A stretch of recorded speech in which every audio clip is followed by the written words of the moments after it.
A 2017 study published in Nature Human Behaviour found that fear-based narratives can override rational thought, leading to self-censorship and conformity. This phenomenon is particularly evident in discussions about migration, social policies, and public safety. When fear of social ostracization outweighs the fear of real-world consequences, the result is silence in the face of pressing societal issues. In a recent discussion with Jordan Peterson, Matthew Goodwin highlighted how an elite class imposes policies with consequences they do not have to endure. He delves into the suppression of dialogue on key societal issues, arguing that taboos are enforced to maintain ideological dominance, rather than engage in genuine problem-solving. To go back again to this idea of the luxury belief class, what we've been living through is an elite class imposing policies on everybody else, the consequences of which they are not going to have to endure. And I think you can see that in everything from mass migration, which across Europe, the evidence now is overwhelming.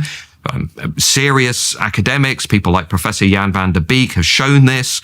The influx of low-skill, low-wage migration from the Middle East and Africa is a net fiscal cost to European economies, right? If you looked at it simply through the lens of a cost-benefit analysis, you would simply say this makes no sense. We've got to radically change the way we're dealing with migration. Yet still, the elite class won't change it. So obviously, this is about the accruing social status for themselves, but there's something else going on here too, which is the enforcement of these taboos within our conversation around migration, around, what John McWhorter and others would call the new religion, the sacred values that we cannot question, pro-net zero, pro-migration, pro-diversity in all of its forms. And that's exactly why, for example, Jordan, we didn't get to the bottom of the gangs crisis, because it was people's fears within the elite institutions of being seen to be racist, being seen to be conservative, being seen to be Islamophobic, or whatever term you want to choose, which stopped people from getting to the truth. So the imposition of these taboos, the imposition of these social norms of trying to tightly control the national conversation through hate laws, through these Orwellian things we have in the UK called non-crime hate incidents, which again are sort of police measures that are designed to stifle debate and discussion.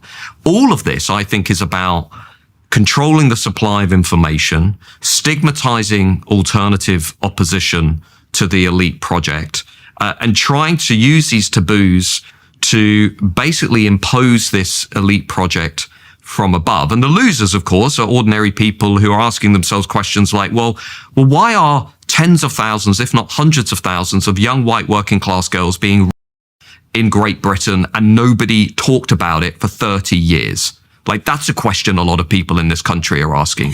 Why didn't the legacy media do anything about this? And by the way, a legacy media in this country that is now complaining about Elon Musk talking about it, whereas the reality is if legacy media had been doing its job by actually pursuing truth and taking the rumors seriously from the 1980s about girls being put on heroin and cocaine and alcohol and being ganged in northern towns across this country and being trafficked from one town to the next, if journalists had taken that seriously, we wouldn't have had, according to one MP, she estimates perhaps up to 1 million children from the 1980s have been abused to some extent by these gangs.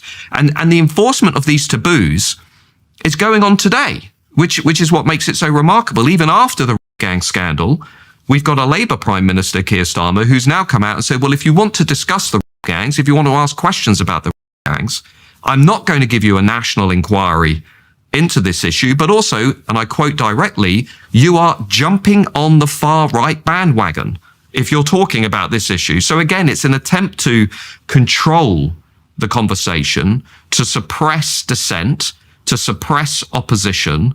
And ultimately, I think it's partly about individual social status, but it is also about maintaining and protecting this ideological project. I think fundamentally that's what it's about. This perspective aligns with research in social psychology on the power of groupthink and moral grandstanding, where status-seeking behaviors lead to ideological rigidity rather than pragmatic solutions. One of the most significant barriers to societal progress is the suppression of uncomfortable truths. From mass migration to crime rates, many critical issues are deemed untouchable due to fear of backlash. This fear manifests in media censorship, legal measures against dissent, and social ostracization for those who challenge prevailing narratives. The impact is profound. When society avoids discussing hard truths, solutions remain out of reach, and those who suffer most are often the most vulnerable. Goodwin's analysis points to what sociologist John McWhorter has termed the new religion, a set of sacred values that cannot be questioned without severe social consequences. This ideological rigidity is evident in how discussions on migration, diversity, and crime are framed. Cognitive psychologist Steven Pinker has noted that when emotions override rational analysis, societies risk making decisions that are counterproductive in the long run. If policies are driven by social signaling rather than data, then evidence-based policymaking becomes impossible. A striking moment in Goodwin's discussion is his reference to how media institutions ignored evidence of organized criminal activity for decades. This suppression, he argues, was driven by fear of being labeled, fear of backlash, and fear of challenging the ideological orthodoxy. This aligns with research on pluralistic ignorance, where individuals believe their private concerns are unique, even when they are widely shared. As a result, institutions act as though these issues do not exist, despite overwhelming evidence to the contrary.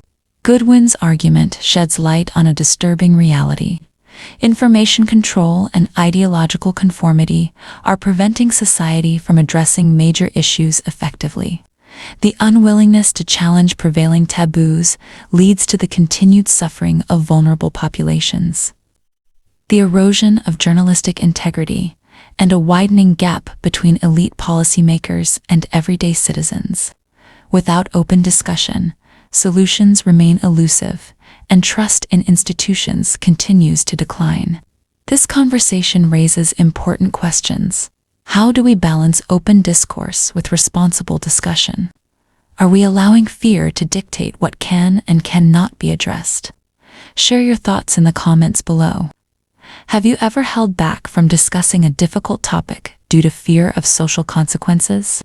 If you found this analysis insightful, check out our other deep dives into media bias and ideological conformity. And don't forget to subscribe for more thought-provoking content.